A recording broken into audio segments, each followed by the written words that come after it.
Olá, muito bem-vindas. Mais um podcast do programa Você Mais Mulher. Hoje eu tenho certeza absoluta que eu vou aprender mais do que ensinar. A ideia é sempre essa, gente, trazer convidados que, primeiro, que inspiram e tem muito a agregar para você, telespectadora. Hoje eu não estou só com uma médica, eu estou com uma amiga, doutora Raila Teixeira, que, assim, como profissional, como médico que eu estou falando aqui, a gente tem sempre umas pessoas que influenciam, pessoas que a gente consegue se inspirar. A gente vive em era de influenciadores e eu acho que a ideia é sempre trazer pessoas que agreguem a nossa história, a nossa trajetória. Então eu estou convidando hoje a doutora Raila Teixeira, que é uma das médicas que me inspiram hoje no meu cotidiano, no meu lado profissional, a como deixar uma mulher mais magra e mais saudável. Seja muito bem-vinda. Obrigada. Você sabe que para mim é uma honra estar com você, né? E também você inspira não só a mim, mas muitos outros médicos, né? Eu falo que realmente nessa era que nós estamos vivendo, você pegar a frente, você botar a sua cara ali, a tapa, né? Porque quando eu comecei, tinha muitas críticas. Era, é blogueira, não sei o quê. E pra mim, eu tinha só a necessidade genuína de falar para mais pessoas sobre coisas que são necessárias, que ajudam na saúde delas, mas que são... que a gente só falaria em ambiente de consulta. Então, a internet, ela trouxe isso. Acho que pro médico, quando eu tô com algum colega, até mesmo os mentorados, que assim, eu não tenho coragem de falar, eu não quero ficar me expondo disso. Cara, você sabe de coisas que uma pessoa lá da população ribeirinha que gostaria de saber ia mudar muito a vida dela. Perfeito. Uma dica. Então, a gente tem que deixar de ser egoísta, né? E compartilhar informação. Quanto mais você dá, mais o mundo te devolve, mais o universo te devolve, né? Até porque você aprende muito ensinando.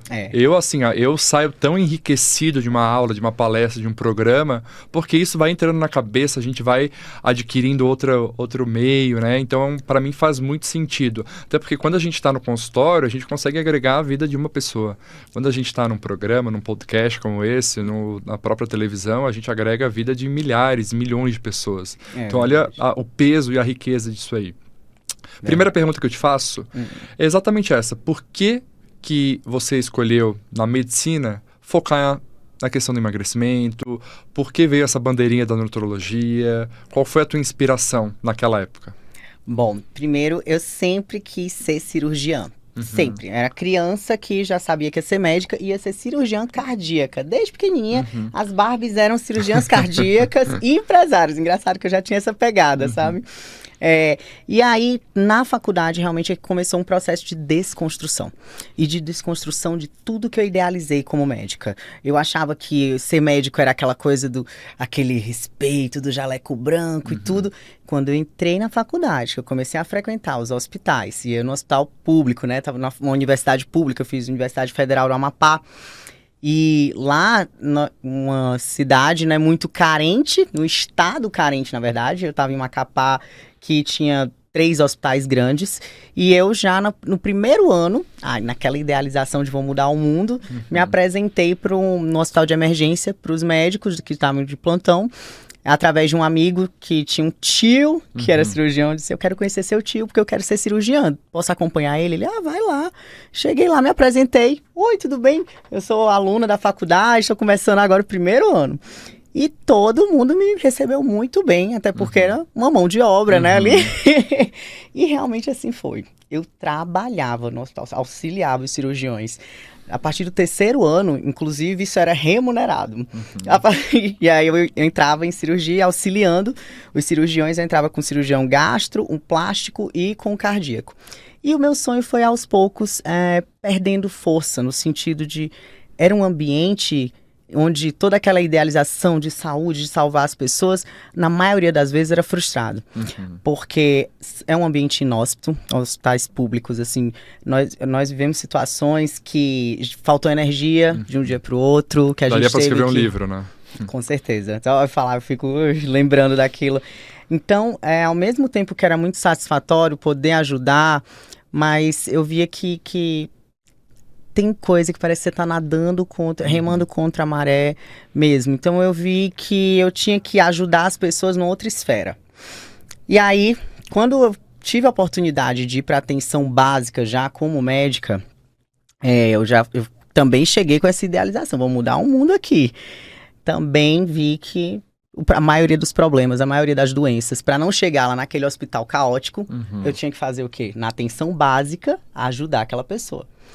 O SUS é lindo, o sistema, ele é escrito muito lindo, a ideologia é maravilhosa. No entanto, não tem como ele ser implementado, ele não é verdadeiramente implementado. Porque se eu dou um bom atendimento na atenção básica, aquele paciente não vai evoluir para UTI.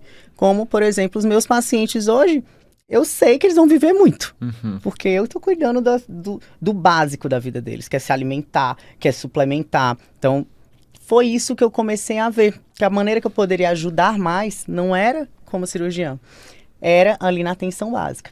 E aí, um dos meus professores, que era o que eu acompanhava, que é o Augusto Pupi, que hoje é deputado, ele até vai vir para minha imersão. Ele foi fazer o Lifestyle Medicine, e quando ele voltou de Harvard, ele falou: Raila, sua carreira vai ser essa.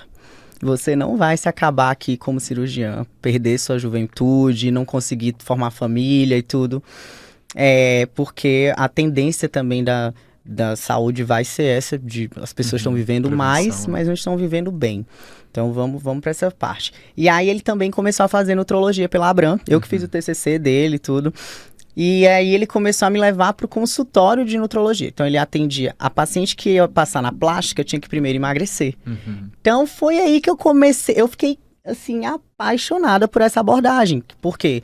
Diminuía o risco cirúrgico, melhorava o resultado da cirurgia e melhorava também, diminuía o tempo de internação dessa paciente de complicações. Aí eu comecei a estudar mais essa área.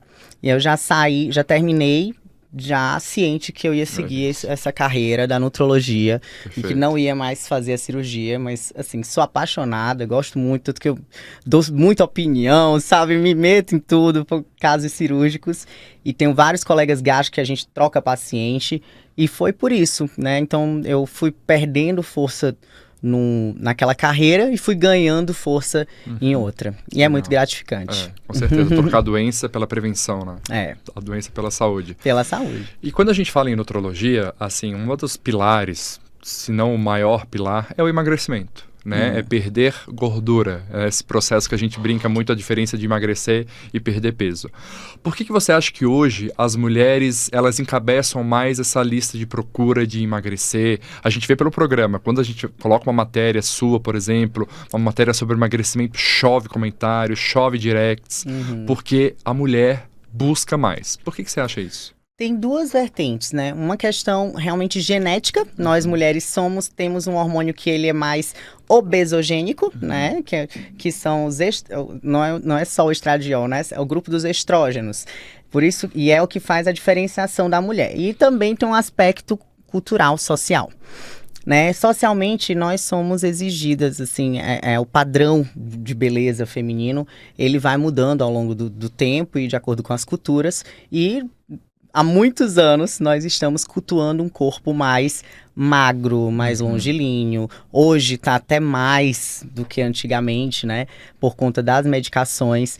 E agora também associado a um estilo de vida, né? Que realmente a gente sabe que o excesso de gordura é doença. Então eu deixo isso muito claro. Não, gente, não é questão de aceitar corpo ou não. É realmente, entende? Nosso corpo, geneticamente, você foi feito, a gente consegue até dizer mais ou menos que altura a criança vai ter, né? Pelos cálculos aí do pai e da mãe. Então a gente sabe mais ou menos a altura que você vai ter, mais ou menos qual vai ser o seu fenótipo do cabelo, do olho, de tudo. E da mesma forma, da composição corporal. Então, assim, o teu corpo vai aguentar até tanto por cento de gordura. Qual que é esse percentual? Já falava disso desde 2018 e agora virou critério da obesidade clínica, né? Já é uma outra pergunta aqui que já fizeram. Que é o percentual de gordura. Então, homens com mais de 25%, 25% a 27% já é considerado obeso. E a mulher de 30% a 35% já é considerada obesa. Então, não é o tamanho que você aparenta, não é aquilo que você acha. gordura. É realmente a porcentagem com relação ao seu corpo. Perfeito. Então, isso é doença, isso afeta todos os outros tecidos, a forma com que o nosso corpo usa a energia, a nossa mente, a microbiota, tudo circula em torno disso, porque a gordura em excesso causa inflamação. Só para a gente explicar, né, Raela, para as telespectadoras, a importância desses novos critérios de obesidade. Para vocês terem ideia, antes a gente se baseava principalmente no IMC, que é o Índice de Massa Corpórea, né? Então, assim, vou dar um exemplo bem curto e grosso. Se a gente pegar um homem de 120 quilos, fisiculturista, e um homem com a mesma altura, 120 quilos, obeso, eles vão ter o mesmo IMC. Então, um vai ser a base de músculo, um vai ter uma base mais de gordura. Então, não dá pra gente classificar. Hoje, de maneira bem geral, IMC ele serve mais para classificar, servia para classificar tratamento de obesidade frente à cirurgia bariátrica. Né? Então, explica pra gente, assim, realmente por que mudou, porque eu acho que já mudou tarde, né? Mudou tarde. Então, a importância disso, sabe? Muito bom que você pontuou, porque realmente isso já era uma metodologia falha, né? Por considerar somente a questão da altura e do peso e não a composição corporal. Então, o que é a composição corporal? Quando a gente sobe na balança, você tem um peso total, mas o peso tem as suas vertentes, né? Então, a gente tem músculo, gordura, líquido, osso, e aí alguns exames, como a bioimpedância e o DEXA, conseguem mensurar a quantidade de gordura, a quantidade de músculo. Então, a gente passou a considerar esse percentual de gordura, que realmente, qual é o conceito de obesidade? Obesidade é uma doença caracterizada pelo excesso de gordura. Então, é o excesso de um tipo de tecido. Então, a gente passou a mensurar a quantidade desse tecido e também as repercussões clínicas dele. Por exemplo, uma mulher com síndrome de ovários policísticos. Essa mulher tem resistência insulínica, ela tem as alterações da fertilidade. Isso tudo são lesões promovidas por quem?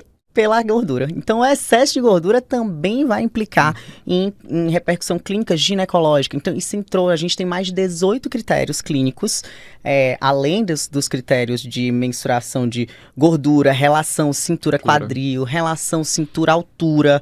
Então, a gente passou a considerar vários padrões para poder ver, não, esse indivíduo tem esse ponto, já é considerado obeso. Porque a gente estava subdiagnosticando a doença. Exato. E o que estava acontecendo? No Brasil, a gente tem, a cada 5 pessoas, 4 com sobrepeso e obesidade, e pelo menos 3 delas têm diabetes tipo 2 e hipertensão.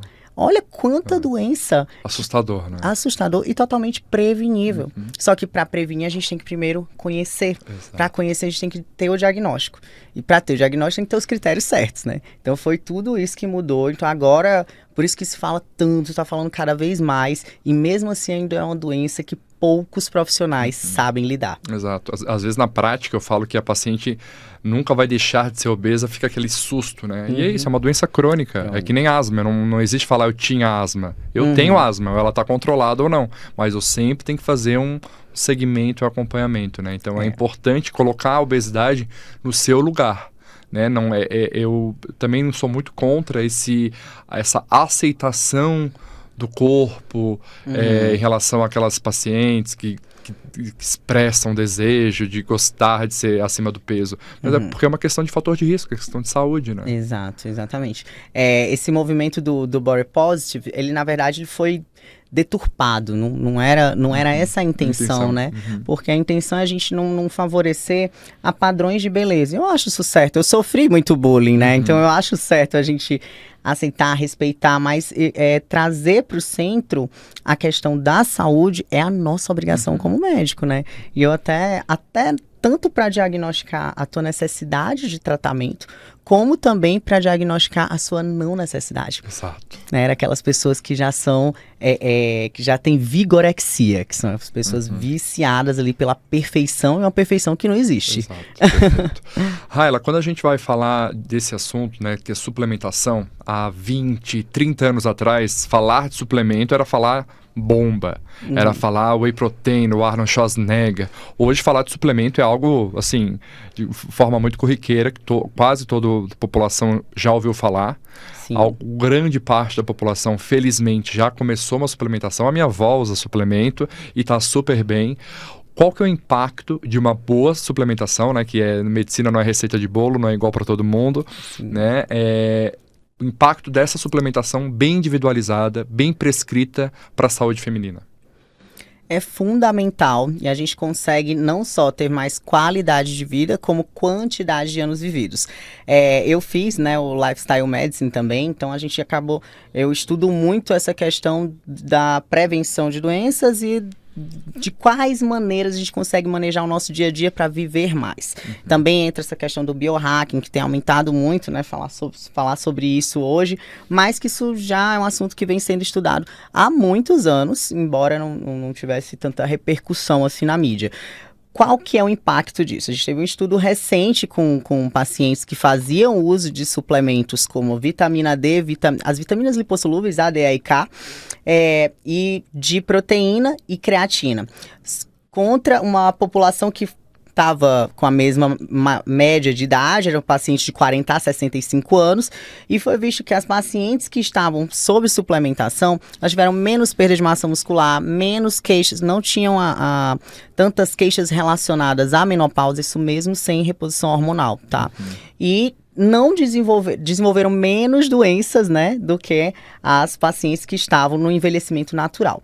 Isso por quê, gente? Para mim, isso é uma questão que é um pouco óbvia, porque nós aprendemos a tratar as doenças, né? Então, nós passamos a viver mais, alongamos nosso tempo de vida. Mas e a qualidade desse tempo de vida? Antes, a placa do idoso era uma pessoa de 60 anos de idade toda envergada. Minha mãe tem 67 anos, dança forró, tem namorado, teve um câncer de mama, mas a gente curou, né? Fez a cirurgia e tudo, o câncer de mama é 90%, mais de 90% dos casos são curáveis. Então, é uma vida que é um outro padrão. É outro padrão, como se tivesse 40 anos. Exato. Então, a suplementação, ela é fundamental. Porque, embora nós estejamos vivendo mais, tudo dentro de nós também está envelhecendo. Então, a capacidade absortiva das células diminui. A nossa capacidade de metabolizar a mesma quantidade de comida diminui.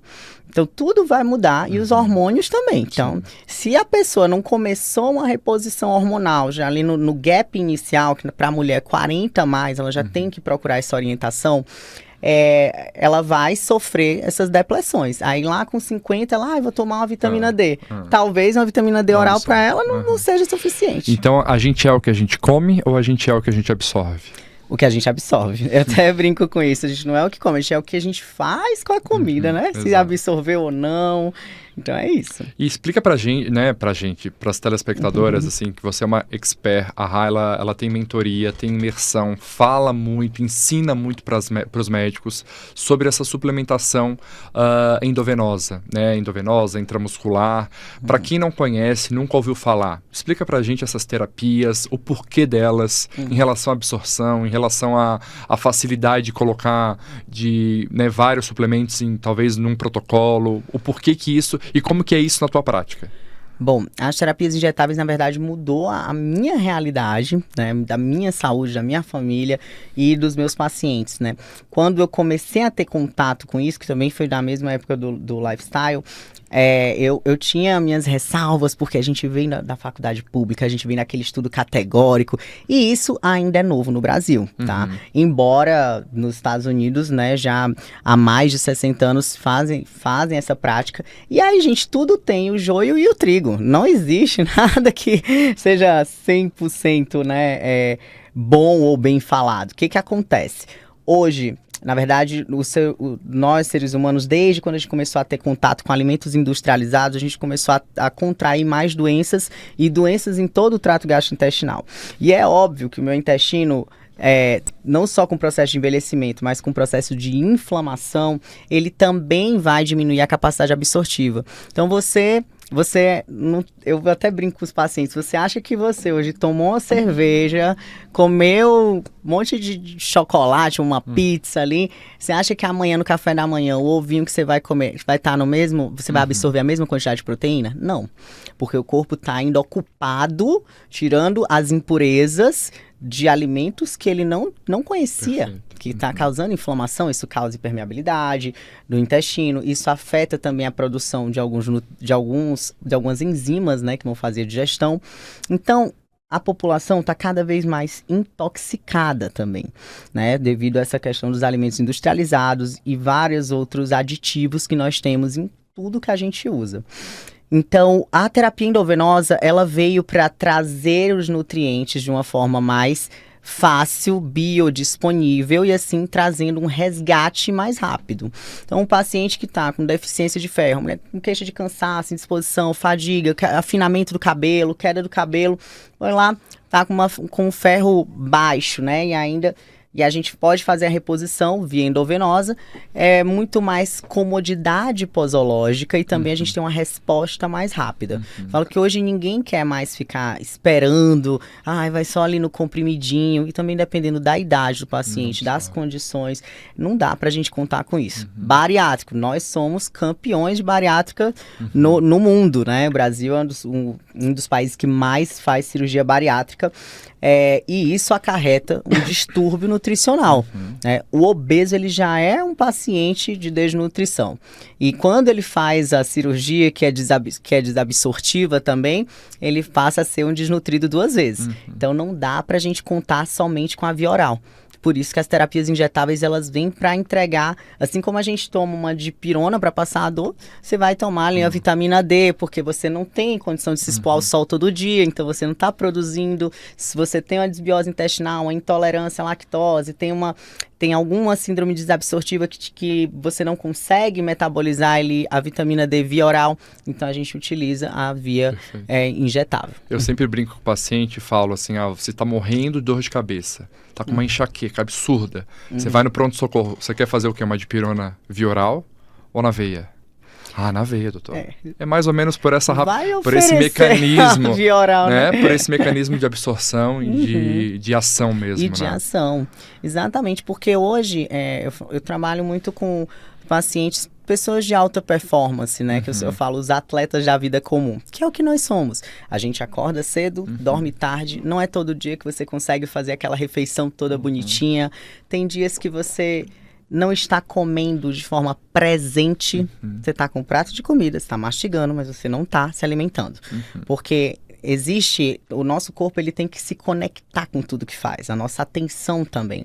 Quando você está fazendo múltiplas funções ao mesmo tempo, muitas vezes você não absorve bem o nutriente. Olha só, nossa, não tem nada a ver. Tem, tanto que tem vários estudos comprovando isso, que hoje um dos fatores do crescimento aí da obesidade na infância e na adolescência é pela distração. Então, eles não comem com atenção, é sempre comendo com o joguinho, com a televisão, com o computador, com o iPad. Então, isso também, nós também fazemos isso. Então, para a gente recuperar mais rápido, usar as terapias injetáveis é uma forma de estar nutrindo e você ter sempre ali aminoácidos para poder formar as proteínas, para poder ajudar no processo de cicatrização, ajudar no processo imunológico, todas as respostas que o nosso corpo tem e também se manter saudável, né?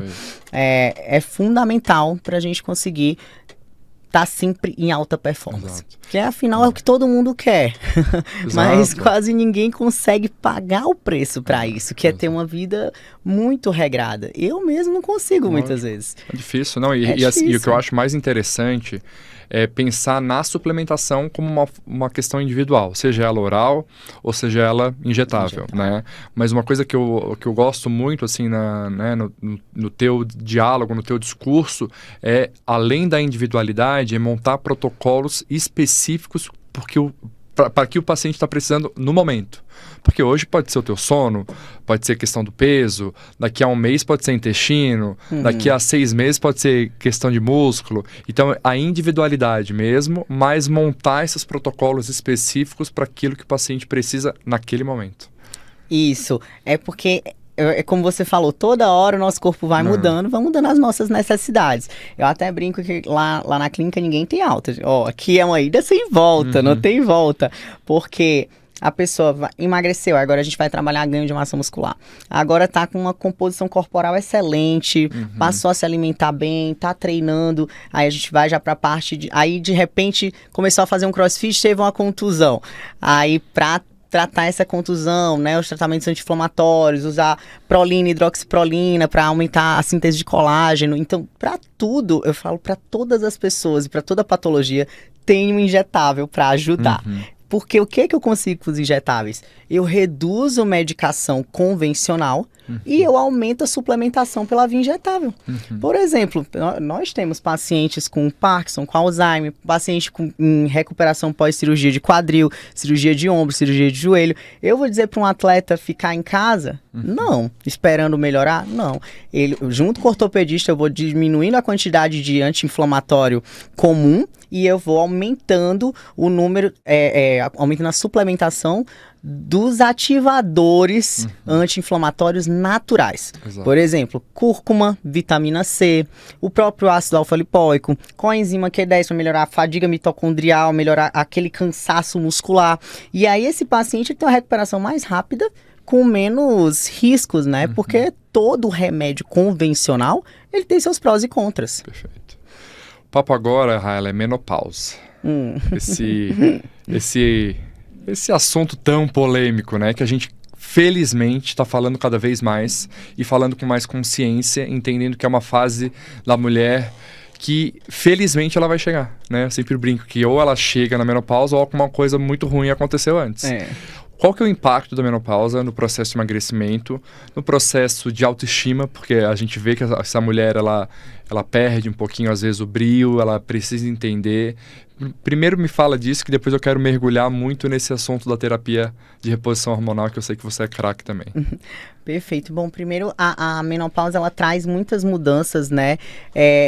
Psicossociais para paciente e também por conta das mudanças neuroquímicas. Então vamos lá falar dessa loucura que é.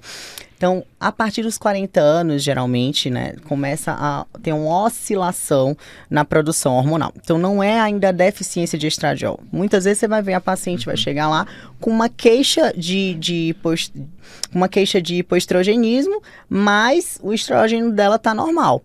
O que está acontecendo, né? Na verdade, são oscilações. Então, o período que foi feita a coleta, ela não estava ali com um pico hormonal. Então, você, na verdade, não estava com a deficiência no momento, mas ele está fazendo esses loopings.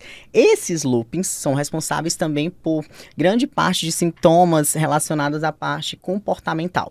Então, a paciente, ela começa a ter mais irritabilidade, começa a ter dificuldade ali no sono, não tem ou ela tem a insônia, que é a dificuldade de iniciar o sono, ou ela tem um despertar noturno, que esse despertar noturno ele está mais relacionado à deficiência da progesterona, tá?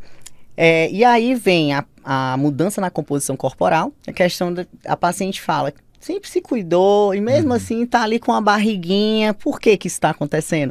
Essa oscilação também vai afetar a forma com que o nosso corpo utiliza a glicose. Então ele vai passar a ter mais resistência insulínica muscular e vai economizar mais energia na forma de gordura. E essa gordura vai para onde? A topografia da gordura, que é onde a gordura se acumula, também está relacionado a esse looping hormonal. Então a mulher vai perdendo linha de cintura. Por quê? Porque o estrógeno dela está ficando mais tempo em deficiência do que em pico. E aí, se a paciente for engordando nessa fase, ela vai ter também sintomas de hiperestrogenismo. Por exemplo, o que é que a gente está vendo muito agora? As mulheres com mais de 40 anos descobrindo que tem lipedema. Por quê? Porque agora que elas foram engordar mais e agora que elas foram ter os sintomas mesmo ali de dor, de fragilidade capilar, né, a vermelhidão, os nódulos, tudo isso. Então, tem muitas mudanças relacionadas a esse looping, por isso que a partir dos 40 anos a gente já deve ter uma conduta ali para minimizar esses sintomas. Perfeito. E falar em conduta em relação aos sintomas de menopausa, hoje a gente vem falando cada vez mais também sobre terapia de reposição hormonal, de prós, de contras, teve toda uma questão de ministério, de proibir implantes. Sim. Você a terapia de reposição hormonal está na nossa prática para as nossas pacientes, né? Claro que, volto a repetir, a medicina não é receita de bolo, a gente tem que entender a paciente, existem contraindicações. O que você vê sobre isso, sobre esse boom de notícias sobre terapia de reposição hormonal, muitas delas vinculadas a estudos lá de 1980, que a gente sabe, os estudos americanos que não tiveram uma amostra muito bem qualificada, não utilizaram hormônios bem, né, ideais aí para fazer um trabalho. Fala um pouquinho de terapia de reposição hormonal de uma maneira bem Raila Teixeira, que eu sei que vai trazer muita ciência e muita prática aí. Bom, realmente a gente tem que desmistificar, quebrar esses tabus aí, muito... a maioria deles que vem lá do NIH, né, que foi um dos estudos, o WHI, que trouxe muita polêmica, na verdade, porque o estudo teve muitos viés. Depois já tivemos um estudo grande também, mostrando os viés desse estudo. O que é o viés, gente? É quando eu vou fazer aqui um estudo de caso, mas não considerei que a diferença de sexo, onde cada um vivia, os hábitos de cada um. Então é isso. Tudo, se a gente vai falar do ser humano, é muito difícil a gente colocar todo mundo numa... homogeneizar aquela amostra, né? É muito difícil. Mas, enfim, existem técnicas para isso e nesse estudo não foram respeitadas. E aí, posteriormente, que os pacientes, que os estudos eles foram melhorando, né? Então, o que a gente tem hoje? Hoje nós sabemos que a terapia de reposição hormonal com hormônios isomoleculares, que são iguais aos que a gente produz, na hora certa, na quantidade certa, que eles fazem é prevenir não só os cânceres, mas todo o processo de envelhecimento. Os cânceres eles são mais comuns quando a gente começa a ter falhas em todo o processo de formação celular, hiperplasia celular e multiplicação celular. Quando que a gente começa a ter essas falhas? Quando nós vamos diminuir nossa capacidade funcional, que é a partir dos 30 anos. A partir dos 30 anos, nosso metabolismo faz isso aqui, ó. Não sou eu que estou dizendo, é a ciência. Então, os hormônios, eles ajudam a regular e a manter esse time das células por mais tempo assim regulado, né?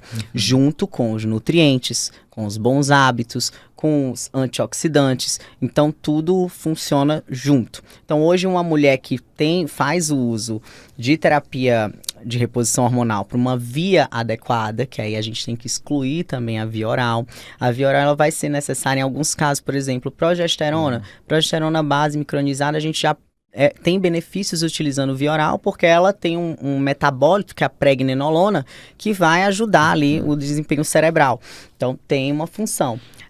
Já o estradiol é o perfume da mulher, né? Um hormônio que está responsável pelo metabolismo ósseo, cardiovascular, neurológico.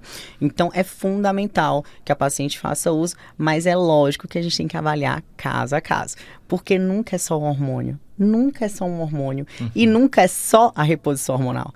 Tem que ter a parte nutricional e mudança de hábitos. Total. Eu até brinco também sobre, depois dos 40, você não faz o que quer, você faz o que tem que ser feito. Não dá mais pra ficar dizendo, não me manda ir pra academia, não me manda parar de fumar. Tem coisas que tem que fazer.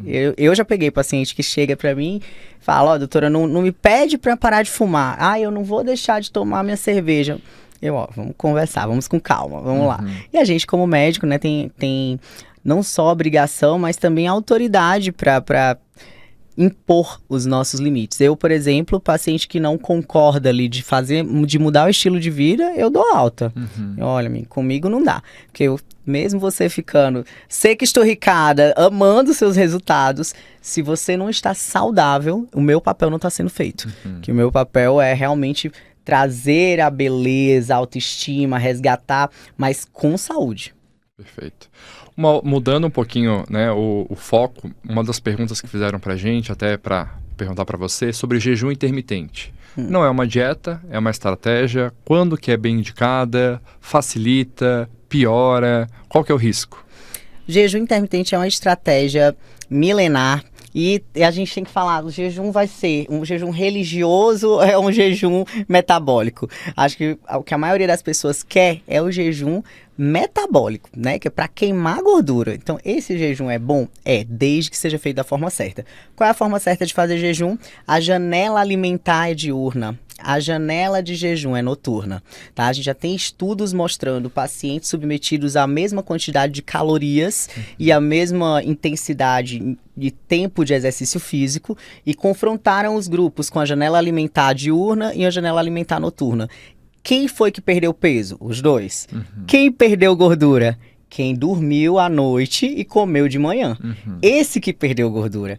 O outro grupo perdeu massa muscular, perdeu líquido e por isso perdeu peso. Então, tô fazendo jejum intermitente, tô perdendo peso. Eu só como de noite. Passo o dia inteiro sem comer, só como à noite. Tá errado. Pode ver a composição corporal que você não tá perdendo gordura. E uma outra questão também é o que vai quebrar esse jejum, né? Eu vejo paciente assim, adoidado, fiquei 24 horas, e daí chega lá e devora uma macarronada. Falei, Jesus amado. Isso. Fazendo tudo bagunçado, E né? é engraçado que as pessoas não têm muito conhecimento sobre essa questão do índice glicêmico. Então, o que é isso, gente? Eu posso comer... Raila, qual que é a diferença de comer uma laranja e tomar um suco de laranja? É o índice glicêmico. Quando você está tomando o suco de laranja, você faz um pico mais rápido de glicose. Então, aumenta também a insulina. Isso é chamado índice glicêmico.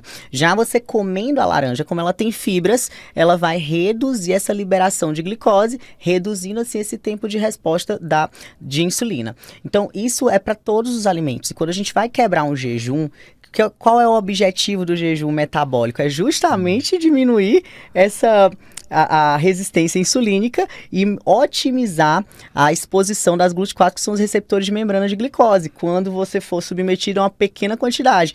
Então, isso vai otimizar o seu processo de energia. Por isso que quem faz o jejum intermitente da forma correta, ele não só emagrece, como também otimiza o seu processo energético. Você parece... Tem pessoas assim que falam, nossa, como bem, mas estou sempre cansado. Porque o que você está fazendo com o alimento? Ele está virando energia para você mesmo ou você está só armazenando? Então, isso tem a ver com a nossa sensibilidade à insulina. Então, os melhores alimentos para você quebrar o jejum são alimentos de baixo índice glicêmico. Se você quer comer... acho que a macarronada não seria legal, mas você tá sem comer e quer comer uma pizza. Antes de comer a pizza, você vai comer um prato de salada, porque aí a salada tem bastante fibra e vai diminuir o índice glicêmico da pizza, né? E também vai te dar mais saciedade. Perfeito. Então é isso. Maravilha, é importante demais isso, né? Não é o tempo que você fica, mas também a o que você vai qualidade do quebrar. alimento, né, que você vai quebrar. Nos últimos 5 anos, provavelmente, a gente ganhou um alicerce muito grande no tratamento da obesidade, que são hoje as canetas emagrecedoras aí, né? Tanto semaglutida, o próprio, né, o Ozempic, o Wegovy, e agora o Mounjaro, e daqui a pouco vem novas. Qual que é o impacto, né, desses tratamentos medicamentosos para o controle da obesidade? E hoje a gente sabe que tem uma série de outros benefícios, por exemplo, o Mounjaro, que diminuiu até a apneia do sono, doença neurodegenerativa, enfim. E na tua prática, quais são os resultados que esses tratamentos trazem? Olha, essas medicações realmente revolucionaram o tratamento da obesidade. Elas são muito eficientes, no entanto, se forem feitas da forma certa e com estratégia. Quando a gente fala isso, hoje as pessoas ainda estão tão assim, apaixonadas pelo Mounjaro, né? Que ninguém ainda quer saber dos resultados disso. Eu falo que a gente está criando monstros. Porque... a população tendo muito acesso à medicação, sem ter orientação prévia e sem ter a mudança da base, que é fundamental, é inegociável. O que é a base? É a alimentação, treino e sono. Essa é a base, é inegociável. E muitos não sabem como fazer. Olha só, até hoje a gente está discutindo aqui sobre índice glicêmico. Mas lá no colégio, para as crianças, estão ensinando isso? Não estão ensinando. Nem os médicos não sabem. Médicos de outras áreas não sabem. Então, médicos de outras... Eu vejo colegas orientando errado. Eu vejo colegas médicos chegam para mim, eu vou em você porque eu já fui fulano, fui ciclano, e ele me passou isso aqui e eu não tô perdendo a barriga. E a minha brincadeira do sexto Ricada nasceu disso, da minha fissura em entender como ficar magra de verdade. Porque eu sempre quis ser magra. Então, eu pulei isso, né? Que você tinha me perguntado como foi que eu tinha chegado nisso. Eu sempre quis ser magra. Eu olhava, não tem como, não é? Quando minha mãe dizia pra mim, é sua estrutura, filho, só eu que tenho essa estrutura. Por que era só eu que tinha essa estrutura? Não era a estrutura, tinha um jeito de chegar ali. E aí, estudando e implementando, né? Não só nos pacientes, mas em mim também, eu fui vendo que o corpo tem regras também negociáveis. Que é a questão da... a qualidade dos alimentos, quantidade de nutrientes que a gente realmente ingere, os macro e micronutrientes por dia, e o nível de estresse. Então, o estresse engorda. E estresse não é só estar com raiva de alguma coisa que não deu certo. Embora isso aconteça todo santo dia. Todo dia você tem um episódio de estresse, desse nível, né, psicológico. E além disso, tem o estresse físico, que é você não treinar, você está estressando seu corpo, porque seu corpo foi feito para fugir, para caçar, para pular, para agachar, para pegar um monte de menino. Nós, mulheres, a gente tem quadril porque a gente é pegar um monte de menino, se abaixar, botar menino no peito, é isso. Nossa estrutura corporal é toda para isso. Então, deixar de usar o corpo da forma que ele foi feito para ser usado também é um estresse. E aí é isso, se você tá usando o remédio que só vai tirar a fome e não tá fazendo toda a ingesta correta, não tá se exercitando, não está dormindo bem, não tá controlando a sua mente, os fatores estressores do dia, você também não vai emagrecer, você vai perder peso. Aí o que tá chegando? O que chega pra mim já é BO, né? Aquela paciente que tá com uma queda de cabelo depois que fez o uso. Já cheguei paciente com queda de imunidade, infecções de repetição. Paciente que começou a ter muito transtorno intestinal, principalmente as que fizeram uso de altas doses, tá? Começa a ter refluxo, começa a ter muita azia, queimação e já não consegue mais comer direito. Então tem vários transtornos, né, tanto da ação direta da medicação, como também da ação indireta, que na verdade foi a falta de um aconselhamento, né, nutricional ali junto. Então, quem está fazendo uso aleatório realmente está correndo risco, a curto e a longo prazo. A longo prazo, qual que é o risco que a gente tem? Sarcopenia. Então, o obeso e também a pessoa que está ali com sobrepeso, mas que ela tem mais de 40 anos, não faz reposição hormonal, não faz atividade física, não se alimenta direito, ela vai perder músculo numa velocidade muito maior. E isso é ruim porque músculo é longevidade. Músculo é a nossa reserva de vida, né? É a nossa reserva de saúde. Então, é o que a gente está criando, né? Não sou contra, gente. Eu amo, prescrevo muito, mas eu prescrevo dentro de uma estratégia em que eu uso uma dose mínima, que é já suficiente para aquele paciente. Eu falo com mínimas doses, são as mínimas doses efetivas e com resultados incríveis, fantásticos. Perfeito. Vamos para o momento perguntas aqui das telespectadoras, Raela? Vamos. Eu tô com uma pergunta aqui da Fabiana, que ela quer saber: dá para emagrecer sem cortar o que a gente ama comer? Como encontrar equilíbrio? Pronto, dá sim, dá. O que a gente tem que pensar é o que é o nosso cotidiano e quais são as nossas exceções. Então, eu trago muito essa questão do comer consciente. Quando o paciente está ficando muito neurado, eu digo, calma, você não é modelo, você não vive do corpo, calma. Vamos colocar aqui teus momentos de prazer, até porque, gente, tudo que estressa engorda. Então, se você começar a ficar estressado pensando na dieta, você não vai emagrecer. Então, vamos lá. Excelente. É o 80-20. A maior parte do seu tempo, você tem que realmente seguir ali as regras, né, da sua dieta, fazer a nutrição de forma correta. Porque quando você está bem nutrido, você não tem esses picacismos. O que é o picacismo? É o desejo de comer alguma coisa, o desejo alimentar, que chega a ser compulsivo. É aquela pessoa que se diz chocólatra. Eu não consigo ficar sem comer um doce depois do almoço. Tem distúrbio. Quando a gente corrige, você não vai mais ter isso. Você fica, não, doutora, eu nem ligo mais. Eu tô tomando café sem açúcar, menino. No começo eu odiava, mas agora tá tudo bem. Então você vai deixando o seu organismo se autorregular, então ele não vai mais ter esses desejos, porque esses desejos estão relacionados à produção de neurotransmissores. Quando a gente resolve essa questão dos neurotransmissores, você vai voltar a ter controle sobre o que você come. E aí você vai comer uma bobagem, uma pizza, um doce, quando você estiver num momento em que aquele momento te leva a isso. Por exemplo, a gente terminou aqui, Raila, vamos tomar um vinho, a gente nunca mais se viu. Vamos, é uma situação, não é o nosso cotidiano, é uma exceção. E se eu tiver tomado um vinho ontem, eu não vou tomar um vinho com você hoje. Eu vou dizer, amigo, eu te acompanho, mas eu vou na água. Você tomou ontem? Não. Então tá liberado. Não, tá liberado. Tô brincando. Mas Fabiana, acho que tá bem respondido. Uma outra pergunta aqui, Raela. É verdade que dormir mal pode sabotar o emagrecimento? Foi a Marley que perguntou. Gente, totalmente. Isso também tá dentro dos meus experimentos. Eu faço a medida da circunferência abdominal também quando eu tô em períodos em que eu tô muito acelerada e acabo dormindo mal, demorando pra dormir. É certo que já vem. Já vem aquele buchinho que já não me pertencia.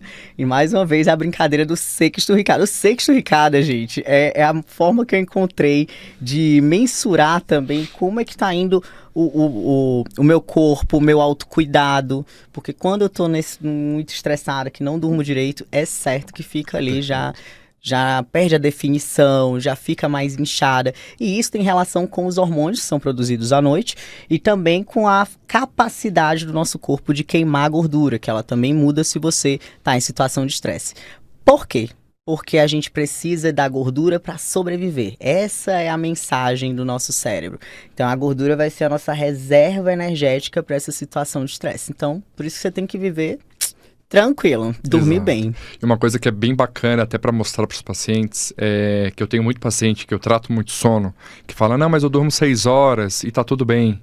E os estudos cada vez mais comprovam isso. Então, assim, para você que tá com dúvida, não é só dormir mal, não é só roncar, ter insônia, despertar. Dormir pouco também prejudica, né? Até eu li um trabalho esses tempos, agora começo do ano, que mostrou pela Sociedade Americana de Obesidade que dormir menos de 6 horas, mesmo que seja um sono reparador, também tem uma incidência muito alta, quase 60% dessa população tende a ser obesa ao longo da vida. Então não é só dormir mal, é dormir pouco. Dormir pouco e também dormir fora do horário. Exato. Eu tenho até uma amiga médica que fala pra mim, não, eu durmo só que é picado. De tarde eu dou um cochilo de 2 horas, de noite eu não, mulher, não existe isso não. Haja leptina, né? É verdade, porque a gente tem alteração dos hormônios, tá? Tanto o hormônio da saciedade, como também do hormônio da fome. Pode reparar, no dia que você vira à noite, aí que você vai pra noitada, no outro dia você tá numa fome, e é uma fome diferente, é uma fome por uma coisa prazerosa, né? Porque tem toda a mudança aí da parte hormonal e de neurotransmissores. Perfeito. Raila, como sempre uma aula, eu queria que você deixasse agora no final do podcast de hoje. Eu gostei muito dessa tríade que você colocou, da tríade inegociável. Até que eu vou colocar um RT embaixo de Raila Teixeira, de comida, atividade física e sono. É inegociável, que nem pagar imposto de renda. Você gosta? Não, talvez mas não, tem mas que tem que pagar, não é? Senão o leão vem. É. Então, assim, dê outras dicas, né? 3 dicas para a mulher que está ouvindo a gente, para a mulher que não só busca emagrecimento, mas busca qualidade de vida, busca longevidade, busca uma programação hormonal bem adequada, bem assistida. Bom, a minha dica para a mulherada é que vocês estão vivendo uma época áurea da saúde feminina, então não deixe para depois, não se deixe para depois, não acredite em coisas, porque a maioria das pessoas que fala, isso daí não é bom, vai olhar o shapinho dela. Sempre falo isso, gente, dá uma olhada pra pessoa, a pessoa tá com quantos anos? Ela, primeiro, é mulher também? Tá com quantos anos? Tem autoridade para falar isso para você? Então, primeira coisa, busque informação adequada, não é Google, é realmente ir no profissional que você confia e que esse profissional vive o que ele prega, tá? Isso também é bem importante. É muito fácil a gente falar uma coisa que você não faz, né? Tem que falar e tem que vivenciar. Segundo, sobre o seu autocuidado, o que é? É você passar a ter um esporte ou uma musculação, tá? A musculação é o ideal, mas o esporte ele também é bom para a cabeça, para a sociabilidade e também para você estar no ambiente de pessoas que também estão se cuidando. Se você quer começar, acho que o esporte ele é muito legal. Até mesmo esses esportes de beach tênis, que está muito em alta, né? Esportes que são de grupo. Muito interessantes. Segundo, você precisa ter um profissional de saúde para te orientar ao longo dessa jornada e buscar médico mesmo. Depois, o médico vai orientar a nutrição, o personal trainer, mas tem que vir daqui, por quê? Não é todo exercício que vai ser bom para você se você tem mais de 40 anos. Não é de qualquer forma. Não é na intensidade que você acha que é adequada. Então, tudo tem que ser feito de forma muito personalizada.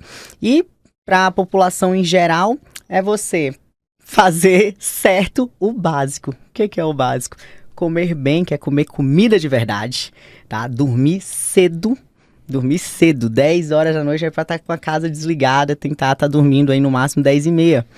E acordar cedo, se expor ao sol e optar sempre por uma vida que tenha bastante atividade. Nada de ficar o dia inteiro em telas, se você já não trabalha, mas tem que procurar atividades, ler um livro novo, é se instigar a fazer coisas novas. Então isso é se manter jovem, se manter saudável. Maravilhoso, maravilhoso. Então, muito, muito obrigado. Sempre uma aula. Eu gosto de assistir tudo. Eu vejo stories, eu vejo feed, eu vejo palestras, agora a gente viu. Vejo tudo que você publica, porque realmente é sempre muito agregador. E tenho certeza que para vocês aí de casa, agregou, fez sentido. Talvez tenha levantado uma bandeirinha aí do que a gente precisa mudar, porque sempre precisa mudar alguma coisa. Então, seja sempre muito bem-vinda. Você dividiu tudo que tem aí nessa cabecinha, tudo tem, né, nesse tanto conhecimento, faz muito sentido para mim e para todas vocês. Obrigado e é muito isso. Obrigada. Bom, e eu nem chamei o pessoal pro meu Instagram. Chama. São todos bem-vindos. Pronto. Então, eu gosto muito de falar sobre saúde, qualidade de vida, emagrecimento e também de sanar as dúvidas das pessoas que me mandam diariamente, né, pelo direct. E o nosso Instagram é o @doutora Raila Teixeira, tá? Vai ser muito bom ter vocês lá comigo. Entrem lá, sigam a Raila e tenho certeza que vocês vão ter bastante conhecimento ao longo dos dias, semanas, anos, da vida inteira mesmo. É isso aí. É isso. Até mais, até o próximo. Tchau, tchau.